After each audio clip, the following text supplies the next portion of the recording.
So I'm Evan. I'm taking advantage of the warm weather we have up here in Northwest Ohio to give you the rundown of how you put a 460 into your Bullnose F150. Before we start, I should probably give you the basic rundown of what I've got in my truck. So behind me is my 1985 F150 Explorer, two-wheel drive, single cab short bed. Originally came with a fuel-injected 5-liter V8 and AOD 4-speed automatic. So I have a stock 460 out of an 83 Econoline van. It does have an upgraded intake with the WEIN Stealth and a 570 CFM Holley Avenger carburetor. It has a TCI manual valve body automatic C6. Everything else in it so far is stock. So if you're using a van engine, there's a few things you're going to have to look out for compared to a standard truck engine, and that is going to be with your oil filter. This is the adapter for the van. It puts the oil filter off at an angle. You'll have to take this off because it will not fit in the frame. You'll have to take this adapter off that this screws into on the side of the engine and get one off of a truck that has both male ends. This is a female end that takes the screw that holds on the adapter for the van. You'll have to get rid of that if you want to put it into this truck. Along with fuel filters, you're going to need an oil filter relocation kit. I'll post a picture of it in the side here. So when you try to put the relocation kit in, you're still going to have to trim the frame rail down where the oil filter originally went, or else it's not going to let the fittings pass by. Use the length of hose that's given with the oil relocation kit and decide where you want it before you go with AN line. AN line is extremely expensive.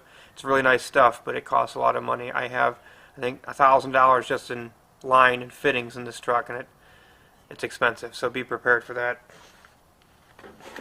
To get the engine into the truck and the transmission in the truck, you're going to need the mounts. I use the Transdap 4225. It'll make the 429 460 fit into 67 to 96 Bronco and F-Series truck. Comes in this box. I don't have them in the box. It's on the truck right now.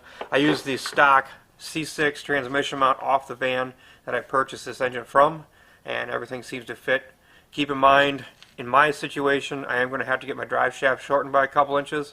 The C6 appears to be longer, and it doesn't quite fit for the drive shaft, so keep that in mind.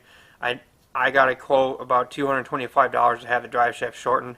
I'm going to measure it and see if I can find an aftermarket aluminum that already fits. If not, I'm going to try to purchase a aluminum drive shaft. For exhaust, you can put the 460 into this truck with stock logs. The van headers the van exhaust manifolds do fit. Just make sure you get the Y pipe along with it, and make sure you have them cut the Y pipe as far back as possible. The one I bought, it was cut quite a bit before the cross member, and it's at an odd angle, so I had to take some pipe from AutoZone, hammer it around the corners and the bends of the cross member, and get it welded in. It's just a temporary piece because I don't plan on keeping the exhaust manifolds. I have a crack in my head, and I'm going to replace those with a set of ported and polished D3 VE heads. Now, if you don't want to run stock logs, you can run hooker headers. So I did a lot of researching and trying to find which headers would fit. I know a lot of people recommended the Flowtech, but I've heard the hooker name more often, so I felt more comfortable with these. These headers I think are about $250 from Summit. They're 1 3/4 inch, and they do fit real well. I'll post a picture up with my mock motor in with these things bolted in.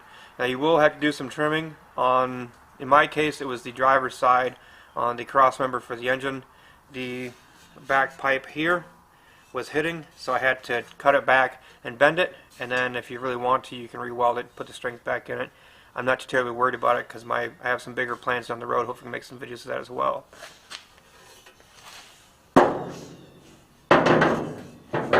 When it comes to cooling, I have the stock radiator out of this F-150.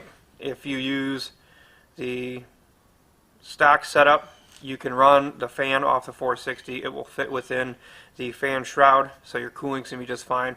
Make sure if you take your fenders off, you've gone through and got everything lined up nice and evenly before you start it up, because you will have interference in the fan if everything's not straight. So keep that in mind. Other than that, it's pretty simple. You don't have to switch out intakes.